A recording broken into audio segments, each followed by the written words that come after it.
चालाक मेमना। मेमना समझते हो? बकरी का बच्चा।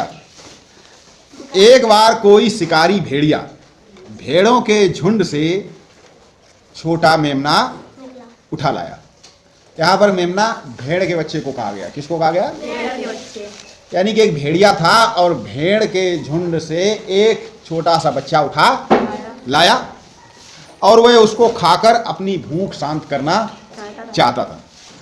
भेड़िया मेमने को खाने ही जा रहा था कि मेमने ने अपनी प्यारी आवाज में कहा, भेड़िया चाचा, मुझे पता है कि आप मुझे खा जाओगे, लेकिन मरने से पहले मेरी एक इच्छा है। मेरी एक इच्छा है। क्या इच्छा है? क्या आप मेरी ये इच्छा पूरी कर सकते हो? भेड़िए ने जवाब दिया, हाँ बोलो, क्या इच्छा है?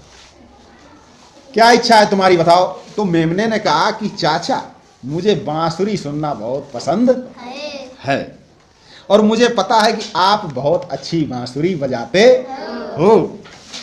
मैं एक बार उसकी मधुर धुन सुनना चाहता हूँ। क्या आप मेरे लिए ऐसी कोई धुन बजा सकते हो? भेड़िया ये सुनकर मन ही मन काफी प्रसन्न, काफी खुश हुआ और हामी भरते हुए बांसुरी बजाने लगा। लेकिन वह थोड़ी ही देर में रुक गया।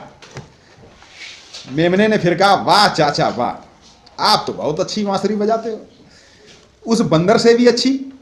क्या आप कोई दूसरी धुन सुना सकते हो? मुझे और सुनना है। और जब किसी की हम तारीफ कर देते हैं फिर वो मेरे मन का कार्य करने लगता है। एक बार फिर अपनी तारीफ सुनकर भेड़िया फूला नहीं समाया और फिर से बांसुरी बजाने लगा। इस बार वह पूरे जोश में जोर जोर से बांसुरी बजाने लगा, जिसकी आवाज बहुत दूर तक जा रही थी। जब यह आवाज कुछ कुत्तों तक पहुंची तो उस जगह पर पहुंच, जब कुत्तों ने दूर देखा बांसुरी की आवाज बज रही तो कुत्ते वहां पर इकट्ठे हो गए बहुत सारे और भेड़िए को घेर लिया।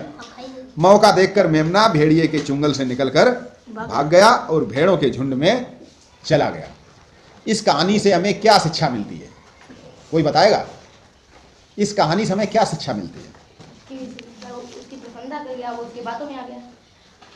वो प्रसन्न किसी की बातों में नहीं आना चाहिए। नहीं, इस कहानी से हमें यह शिक्षा मिलती है कि कठिन परिस्थितियों में भी समझदारी से काम लेना चाहिए।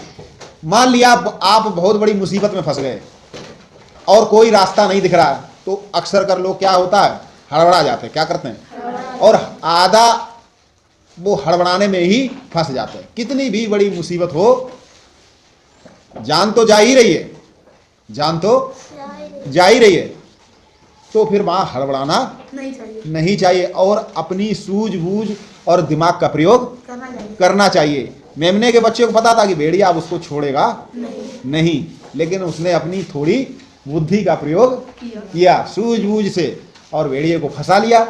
उसकी मीठी मीठी तारीफ करने लगा। आपने भस्मासुर की कहानी सुनी? शंकर जी ने एक बार, एक भस्मासुर राक्षस था, वो क्या किया, उसने खूब तपस्या की और शंकर जी को प्रसन्न कर लिया। तो शंकर जी से वरदान मांगा कि हम जिसके ऊपर हाथ रख दें वो भस्म हो जाए, और शंकर जी भोले बाबा ठहरे। तो उन्होंने क्या किया, आशीर्वाद दे दिया बिना कुछ सोचे समझे कि ऐम वस्तु। और भस्मासुर ने क्या किया, सबसे पहले शंकर जी के ही पीछे पड़ गया।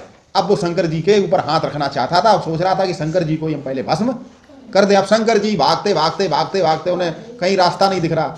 वरदान तो दे ही चुके थे, अब शंकर जी भाग रहे। तो विष्णु भगवान जो है शेष नाग की सैया पर आराम से बैठे बैठे, तो शंकर जी वहां पहुंचे, बोले प्रभु हमको बचा लो।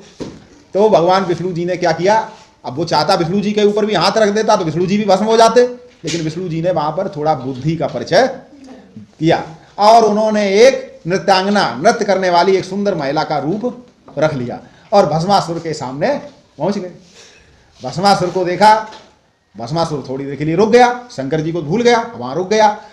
अब उसने कहा, जो विष्णु जी थे सुंदर महिला का भेष रखे हुए थे, उसको बातों बहलाया, फिर बोला आप मेरे साथ नृत्य करो। तो वो भी नाच रहे थे विष्णु जी, अब भस्मासुर भी नाचने, जैसे विष्णु जी नाचते वैसे वो भी नाचता। तो विष्णु जी ने क्या किया, नाचते नाचते अपना एक हाथ कमर और एक हाथ अपने सर पर रख लिया, कहा ऐसे नाची दिखाओ, तो उसने जैसे ही अपना हाथ अपने सर पर रखा वो खुद भस्म हो गया। तो कितनी भी विपरीत कठिन परिस्थिति हो, हमें बुद्धि का प्रयोग करना चाहिए, तो हम उस मुसीबत से बाहर निकल सकते हैं। अन्यथा हम और ज्यादा, जैसे कि दलदल होता है, दलदल में आप घुसें और जैसे उसमें आप पैर रखेंगे, जैसे जैसे बचने की कोशिश करेंगे वैसे ही वैसे उसमें आप डूबते चले जाओगे और बचोगे नहीं। तो क्या करना चाहिए, वहां पर लेट जाना चाहिए। लेटने से आप उसके अंदर नहीं, क्योंकि आप सीधे खड़े रहेंगे तो क्षेत्रफल कम होगा, पैरों का वजन ज्यादा होगा, घुस जाएंगे। लेट जाएंगे, क्षेत्रफल ज्यादा हो जाएगा और वजन उतना ही होगा, तो आप उसके अंदर नहीं घुसोगे। जैसे कि कील लकड़ी में घुस जाती है और कोई मोटी सी कोई लोहे की छड़ वो नहीं घुसती, तो वहां पर आप बच सकते। लेटते हुए पलटते हुए वहां से बाहर निकल जाइए और दलदल से बच